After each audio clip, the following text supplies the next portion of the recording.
ಇದು ಬಿಗಿನರ್ ಮಾಡಬೇಕಂದ್ರೆ ಸ್ಲೋಲಿ ಇಪ್ಪಿಪ್ಪತ್ತು ಮಾಡ್ಕೊಂಡು ಫಾಸ್ಟ್ ವಾಕಿಂಗ್ ಮಾಡಬೇಕಾಗುತ್ತೆ.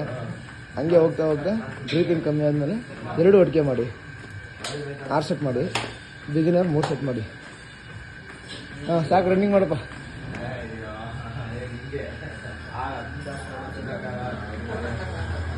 ಫಾಸ್ಟ್ ಓಡಪ್ಪ.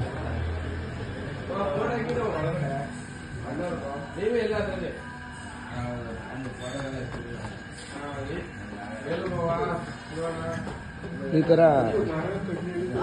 ಈಗ ಪ್ರಿಪ್ರೇಷನ್ ಮಾಡಿ. ಬಿಗಿನರ್ ಅಂದರೆ ಈಗ ಸ್ಟಾರ್ಟ್ ಮಾಡೋರು 5 ಸೆಟ್ಟಿದು 20 ರಿಪ್ರೇಷನ್ ಜಂಪಿಂಗು. ಆಮೇಲೆ ಹೋಗ್ತಾ 2 ಅದು 10 ರಿಪ್ರೇಷನ್ನು ಮತ್ತು ಜಂಪಿಂಗು 2 ಒಟ್ಟಿಗೆ ಮಾಡಿ. ಆಗ ಕರೆಕ್ಟಾಗಿ ಕ್ಲಿಯರ್ ಬರುತ್ತೆ. ಫುಲ್ ಬಾಡಿ ವರ್ಕೌಟ್ ಆಗುತ್ತೆ. Thank you.